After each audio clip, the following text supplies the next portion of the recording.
BJP party एक ऐसी party हमने देखी है हरियाणा के अंदर जिसने बिना पर्ची और बिना खर्ची के नौकरियां दी हैं। मैं खुद उसका एक उदाहरण हूँ।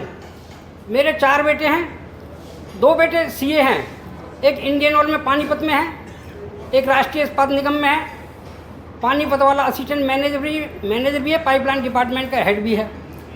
अभी 1 महीने पहले मेरा तीसरा बेटा ये यहाँ पलवल में ही लेक्चरर लगा है, करीब 1 महीने पहले ही, बिना पर्ची बिना खर्ची के, कोई वो नहीं।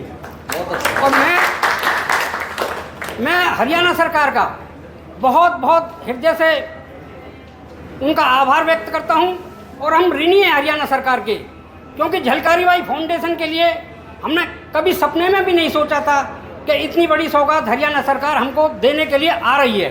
वो प्रोग्राम हमने नहीं बुलाया, वो सरकारी प्रोग्राम था और हमको 4 एकड़ ज़मीन मोहननगर में दी, 3 करोड़ रुपए मंजूर करे उसके भवन के लिए, 50 लाख रुपए मूर्ति के लिए, और एक आगरा चौक पे गर्ल्स स्कूल का नाम झलकारी बाई के लिए। इतनी बड़ी सौगात हमको दी। हम पूरा कोली समाज जो पलवल विधानसभा क्षेत्र के अंदर 14-15 हज़ार के करीब हैं, हम पूरी तरह हम बीजेपी पार्टी के साथ रहेंगे। उनको एमएलए बनवाए हैं, लेकिन आज तक उन लोगों ने जब एमएलए बनने के बाद हमारे किसी आदमी को ना मंच दिया है ना सम्मान दिया है।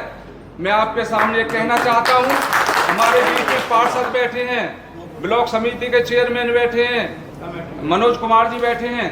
ये जागरूक समाज को आज इकट्ठा करने में इन्होंने मदद करी है। और हम परंपरागत हमारे बिजनेस जो होते थे, ये हमारे देश की अर्थव्यवस्था को आगे लाने में इनका बहुत बड़ा योगदान रहा है। लेकिन ये कौम अपनी आकार को भूल चुकी थी, लेकिन आज वो समय आ गया है। आज हमने देश के अंदर इतना अच्छा प्रधानमंत्री आया जिन्होंने इस समाज की टीस को सुना, दुख को सुना, दर्द को सुना, जिन्होंने संवैधानिक आयोग बनाया और हमें सम्मान देने का काम किया। मैं आपके सामने कहना चाहता हूं, आप वो लोग हैं, किसी को भी एमएलए बना सकते हैं और किसी को हरा सकते हैं, आपके अंदर वो ताकत है। लेकिन आप अपनी ताकत को भूल चुके हैं, इसलिए अपनी ताकत को याद करो और सत्ता तुम्हारे नजदीक रहेगी और जिसको तुम चाहोगे वो बनेगी।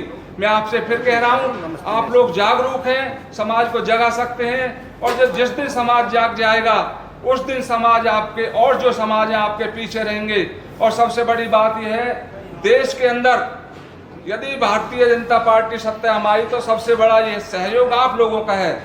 इस बात को हमारी सरकार भी मानती हैं और सेंटर की सरकार मानती है, क्योंकि आप ज़्यादा से ज़्यादा 80% हमारा ओबीसी समाज भारतीय जनता पार्टी का वोटर है।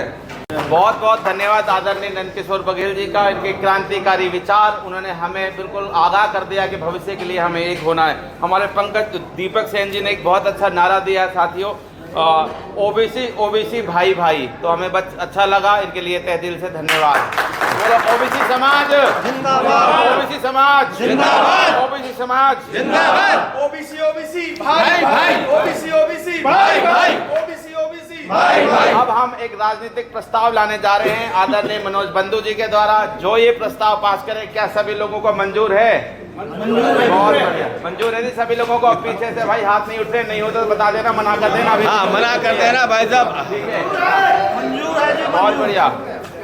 तो मीडिया भी रेडी हो जाए, हमारा राजनीतिक प्रस्ताव आ चुका है। इससे पहले 1 मिनट में ये भाई कुछ बोलना चाहते हैं, बस आधा मिनट के लिए कुछ बोलो। क्या कहना चाहते हो आप? सभी भाई ने नमस्कार जी। देखो जो बोल लो तो वो बहस हो जाए थोड़ा से, कोई बात ना। ऐसा है, सूत्रों के हवाले से खबर मिली है कि अब की बार बीजेपी जो सरकार है वो 20 टिकट ओबीसी को देने के लिए जा रही है, और हो सकता है हमारे जिला पलवल से भी ओबीसी की टिकट हो जाए। यदि किसी भाई को कोई भी टिकट मिल जाए, चाहे उसमें सैन हो या प्रजापत हो या बघेल जी हो, तो भाई सभी साथी पुतलिया उसका साथ दें। ठीक है।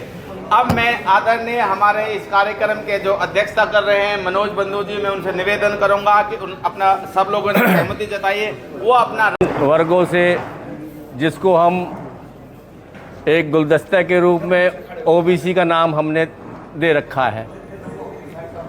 आज इतनी जागरूकता, आज से पहले कई हमारे अफसर आए हैं, पर आज का जो काम किया है अपने जयराम प्रजापति ने, और जो लोग बाग आए, दूर दराज से लोग बाग आए, सारे अपने सरदार आए, हमारे मुखिया आए, सारे मैं उन सब का बहुत तहे दिल से स्वागत करता हूं, धन्यवाद करता हूं। आज साथियों, ऐसी हुंकार पहली दफ़े सुनाई दी है हमने, और जो जज्बात आज निकल के आए हैं ना, तो कोई आने वाले टाइम में कोई हमें पूछने से, रोकने से कोई भी टोकेगा नहीं हमें। हम आगे बढ़ेंगे, 100% आगे बढ़ेंगे हम। और आज जैसे भी विचार हमने सुने हैं, तो उस हिसाब से कि कौन ओबीसी का भला कर सकती है, कौन हमें पार्टी भला कर सकती है। बेशक मैं वाइस चेयरमैन हूँ, बीजेपी से हूँ, पर बहुत से लोग और अदर्स उससे भी हैं और दल से भी हैं।